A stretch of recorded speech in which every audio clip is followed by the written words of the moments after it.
पहले ऑस्ट्रेलिया को West Indies ने हरा दिया, अब इंग्लैंड को इंडिया ने देख लो, इंग्लैंड को इंडिया ने हरा दिया। मैं ये बोलने वाला था हमारी जुबान में तो ये चीजें चढ़ी हुई हैं, लेकिन ऐसा नहीं हुआ। इंडिया हार गया इंग्लैंड से, और वो भी अपने घर में। अनबिलीवेबल, मतलब मेरी नजर में अनबिलीवेबल विक्ट्री है ये इंग्लैंड की। और इंग्लैंड का जो पेज है सोशल मीडिया पे और ट्विटर के ऊपर भी उन्होंने ये चीज लगाई हुई थी, one of the best test win ever. ये इंग्लैंड का जो पेज है, जो उनका सोशल मीडिया पे अकाउंट है, उसके ऊपर ये कैप्शन लिखी हुई थी। ये वाला टेस्ट मैच तो इंडिया के हाथ में था।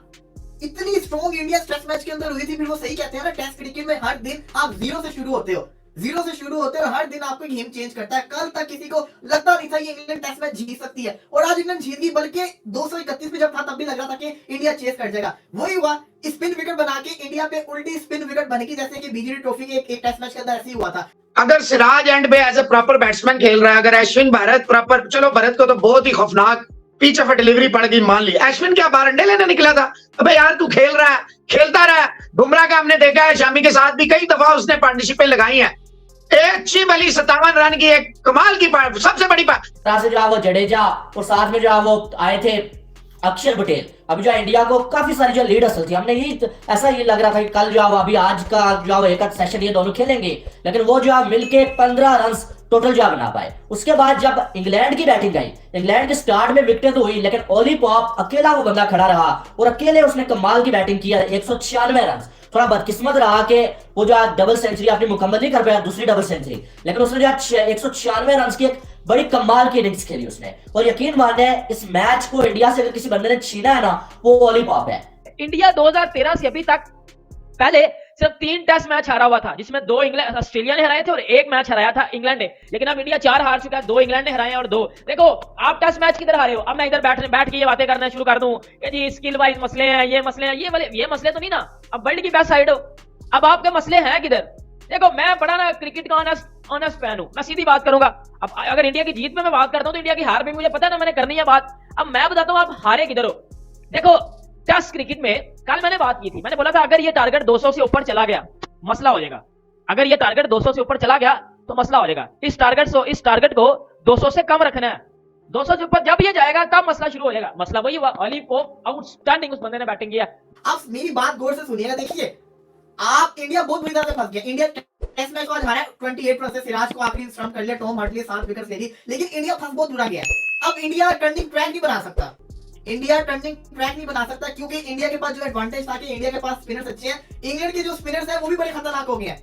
इंग्लैंड के पास जो स्पिनर्स आ गए वो भी बड़े खतरनाक हो गया। और भाई मैं बेन स्टोक्स को मान गया हूं, मैं बेसबॉल को मान गया, साफ सी बात है, मैं मान चुका हूं इनको। इनका एक खिलाड़ी चलता है वो पूरे मैच को जितवा के दे देता है। पहले ओली पॉप ने 196 किया और फिर टॉम हार्टली की शानदार किस्म की बॉलिंग। आई सेड दिस, मैंने आपको अगर याद हो तो मैंने जब इंग्लैंड की बॉलिंग आई थी पहली इनिंग्स के अंदर, जब इंडिया बैटिंग कर रहा था, जायसवाल ने हार्टली को छक्के मारे थे, उसमें मैंने कहा था, मैं लाइव स्ट्रीम आप देख ले, मैंने कहा था ये जो बॉलर है ना टॉम हार्टली, आप देखिएगा इस सीरीज के अंदर ये बुरा हाल करके रख देगा इंडिया का। उसका हालांकि उस बेचारे को बड़ी मार पड़ी थी, 8 ओवरों में 55-60 पड़ चुका हुआ था। बड़े लोग उसको बड़ा बदनाम कर रहे थे, बुरा बुला कहते हैं। मैंने उसको कहा था कि ये जो बॉलर है ना बड़ा तंग करेंगे, क्योंकि मैंने उसका टर्न देख लिया था, मुझे उसका स्पिन देख लिया था, और वही हुआ, उसने इसी टेस्ट मैच के अंदर तबाही मचा दी। अब आप ये देखें कि without Virat Kohli Indian team chess कर ही नहीं सकती। हालांकि इतनी डिफेंसिव क्रिकेट इंडिया ने खेली है, अटैकिंग क्रिकेट खेलते तो ये जीत भी जाते। अब वही हो गया ना, इंग्लैंड ने हमें घर के अंदर घुस के हरा दिया, इंग्लैंड ने इंडिया को भी घर के अंदर घुस के हरा दिया। इंडिया का जो घर में जीतने का वो जो एक होता है हाइप क्रिएट होती है, इंडिया अपने घर में हारता नहीं है, इंडिया भी हार गया है। और ये यकीन नहीं आ रहा कि इंडिया अपने घर में पहला टेस्ट मैच हार गया। अभी तो 4 मैचेस पड़े, अभी आगे तक इंडिया कमबैक भी कर लेगा। लेकिन अगेन बात करूंगा कि अगले ओली पॉप अगर वहां पर वो इनिंग्स ना खेलता तो इंग्लैंड के बॉलर्स को इतना सब कुछ करने का मौका कभी किसी सूरत में ना मिलता। लेकिन वहां पर ओली पॉप ने और साथ में देखा रेहान ने बड़ा अच्छा साथ दिया उसका, 28 रन पे जो है वो हार्टली ने 30 रन जो है बना दिए उसने, और साथ में जो है वो हार्टली ने जो है वो 7 विकेटें जो ले ली है। वो कमाल दाहर में फाइट हो रही थी, सिराज ने अच्छी फाइट की, अश्विन ने अच्छी फाइट की, लेकिन यार कितना एक फाइट आप कर सकते हैं, वो भी ऐसी पिच के ऊपर, और जहां पर जो है वो आपकी जो है वो 7-8 विकेटें जो है वो 1.5 सेशन के अंदर जो है चली जाए, उसके बाद आप नंबर 8 या 9-10 वालों से कितनी एक उम्मीद लगा सकते हो। वो जितना कर सकते थे उन्होंने किया। लेकिन स्टार्ट में जब आप देखें रोहित शर्मा हो गए, रोहित शर्मा को जिम्मेदारी लेनी चाहिए थी। आप पहले इनिंग्स में भी जो जल्दी आउट हो गए, दूसरे इनिंग्स में भी आप जो ऐसे ही आउट हुए। आप देखें 39 रन 58 बॉलें खेल के रोहित शर्मा ने बनाए, फिर साथ में यशस्वी जायसवाल 35 बॉलें 15 रन। एक और चीज है कि इंडिया के बैटर्स पिछली इनिंग्स जो थी, पहली इनिंग्स में हमने देखा कि जायसवाल ने आगे जो अटैकिंग क्रिकेट खेली और उसका फर्क बहुत ज्यादा पड़ा। इंग्लैंड जो प्रेशर में आ गया और इंडिया ने बड़े आराम के साथ जो 400 प्लस रन बना दिए। लेकिन दूसरी इनिंग्स में क्या नजर आया, इंटेंट बिल्कुल इंडिया की अलग नजर। इंग्लैंड को देखिए आप, बेसबॉल उन्हें इरादा किया कि यार हमने बेसबॉल खेलना है, फिर वो जो मर्जी हो जाए वो खेलते हैं, तो बेसबॉल खेलते हैं, उनकी विकेटें गिरती हैं, जो मर्जी होता है वो बेसबॉल खेलते हैं। लेकिन इंडिया की बैटिंग में वो चीज नजर नहीं आई है। पहली इनिंग्स में इंडिया ने जो, हमारा एशियंस का मसला ही यही है कि हम जो थोड़ा सा कोशिश करते हैं यार बेसबॉल खेलते हैं, एक दो हमारी विकेटें गिरती हैं, हम जो भूल जाते हैं कौन है बेसबॉल और कौन है, फिर हम अपनी वही गेम खेलना शुरू हो जाते हैं। आज आप देखिए इंडिया के बल्लेबाज बहुत ज्यादा रोक के खेल रहे थे। 58 बालों पे 39 रोहित शर्मा, जायसवाल आप देखिए 35 बालों पे 15, उस दिन 35 बालों पे कितना रन था इसका। फिर शुभमन गिल, यार ये बंदा, इसने कसम निकाली हुई है कि मैंने, देखिए आप अगर इस मैच को गौर से, इस इनिंग की बात करता हूं, बाकी छोड़े पूरा मैच, क्योंकि उसमें 2 दिन तो मैंने देखा ही नहीं है, तो हमें बंदा झूठ बोले बकवास करे तो वो अच्छा नहीं लगता। आज क्योंकि मैंने बॉल टू बॉल देखा till now, they took half an hour extra and they were very much successful in that.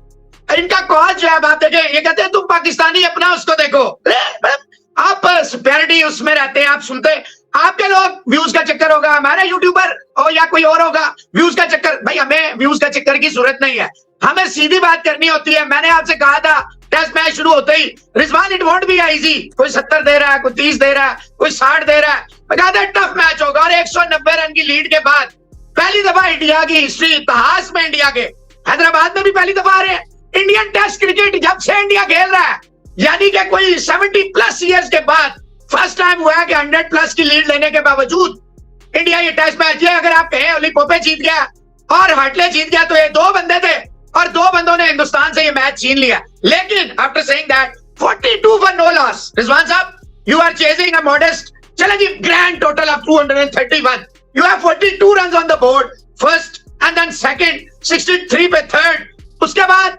जनाब वो एक अजीब ही तमाशा है जी, केएल राहुल 196 अपने कैरियर की बेस्ट इनिंग खेल के वो बंदा चला गया। देखो बात ये हुई है ना, इंडिया ने स्टार्ट अच्छा लिया, रोहित शर्मा ने बड़ी जबरदस्त बैटिंग की स्टार्ट में, जायसवाल दोनों ने स्टार्ट अच्छा लिया, बड़े रन तो नहीं कर पाए लेकिन स्टार्ट अच्छा था, लग रहा था कि इंडिया बहुत आराम से जीत जाएगा। लेकिन फिर क्या ऐसा हुआ, दोनों ओपनर्स भी चले गए और शुभमन गिल, देखो एक बात करूंगा मैं, इस बात से आगे करना, शुभमन गिल की मैंने अपने स्टूडियो में तस्वीर लगाई हुई है और तस्वीर में उसी की लगाता हूं जो बड़ा प्लेयर होता है, ठीक है ना, ये मैं उसकी स्किल पे बात नहीं कर रहा, उसके टैलेंट पे बात नहीं कर रहा, लेकिन मेरी जान जो तीसरे नंबर पे टेस्ट क्रिकेट में बैटिंग करने आता है ना, या जिस टीम का भी कोई भी प्लेयर जो तीसरे नंबर पे बैटिंग करने आता है, वो उस टीम का सबसे ज्यादा मोस्ट रिस्पॉन्सिबल प्लेयर होता है, मतलब सबसे बड़ा प्लेयर होता है उस टीम का, जिसको तीसरा या चौथा नंबर दिया जाए। टेस्ट में चौथा तीसरा, मतलब तीसरा चौथा आप कर लो, Joe Root, Steve Smith, Virat Kohli, ये एग्जांपल्स हैं आपके सामने, ठीक है। अब आपको तीसरा नंबर दिया गया, आपकी टेस्ट एवरेज रविचंद्रन अश्विन से कम है जो 8वें नंबर पे बैटिंग करने आता है। देखो शुभमन गिल के फैंस को, या मैं शुभमन गिल को कुछ कह नहीं रहा, लेकिन बात ये कर रहा हूं, शुभमन गिल को टेस्ट टीम से ड्रॉप कर दिया जाए। अब मुझे बताओ, शुभमन गिल को पुजारा की जगह दी गई है टेस्ट क्रिकेट में, पुजारा, और भाई आपने कभी देखा कि पुजारा की क्या कंट्रीब्यूशन है इंडिया के लिए? उसने मिचेल स्टार्क की बालें अपनी पसलियों पे खाई थी सिर्फ मैच बचाने के लिए, ये पुजारा है, ये पुजारा की कंट्रीब्यूशन है। बड़ा नाम नहीं है उस तरह, इतनी फैन फॉलोइंग नहीं है, लेकिन बड़े रन हैं, बड़े रन हैं। तीसरे नंबर पर उसने इंडिया के लिए बहुत कुछ किया हुआ है, बहुत कुछ किया हुआ है। और मुझे लगता है कि अगर पुजारा की जगह गिल को दी गई है, तो गिल ने तो अभी तक उसका 1% भी नहीं काम किया ना। Shubman Gill duck, golden duck, और क्वांटी। तो दोस्तों, India versus England first test match, India इस मैच में हार गया है और 28 रन से इंग्लैंड ने ये टेस्ट मैच जीत लिया है। शुरुआत बहुत ही अच्छी हुई थी। फर्स्ट इनिंग के अंदर इंडिया ने 436 का स्कोर किया था और तब लग रहा था कि इंडिया इस मैच को आराम से जीत लेगा, लेकिन जैसे ही सेकंड इनिंग स्टार्ट होती है, इंग्लैंड ने 400 प्लस का स्कोर किया, 420 रन का उन्होंने स्कोर किया।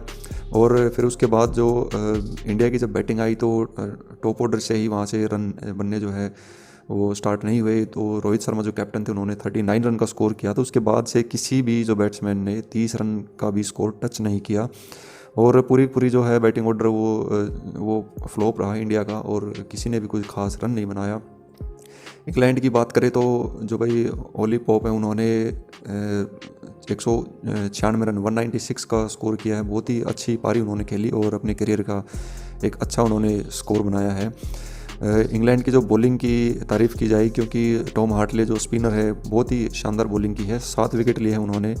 और इंडिया के जो है बैट्समैन भाई सभी को जो है मजबूर कर दिया कि वह घुटने टेकने के ऊपर। और इंडिया की बॉलिंग की बात करें तो जसप्रीत बुमराह ने शानदार बॉलिंग की है, 4 विकेट लिए 41 रन देकर। बाकी अश्विन और जडेजा है, दोनों ने विकेट तो लिए 2-3 ऐसे, लेकिन 100+ का उन्होंने जो है उन्होंने रन दिया है। और ये एक तरह से आप कह सकते हैं कि मैच हाथ से निकल गया, वरना टीम इंडिया जो है वो जीत सकती थी, आराम से जीत सकती थी। लेकिन जो इंडिया की जो बॉलिंग लाइन है वो कुछ खास नहीं कर पाई, और विराट कोहली की जो कमी है वो अभी भी इस मैच में भी खली है। तो देखते हैं सेकंड टेस्ट में क्या कुछ रहता है। आज की वीडियो में बस इतना ही है। वीडियो अच्छी लगी तो वीडियो को लाइक करना, चैनल अपना है तो चैनल को सब्सक्राइब करना। तो अगली वीडियो में जल्दी मिलते हैं, तब तक के लिए जय हिंद जय भारत।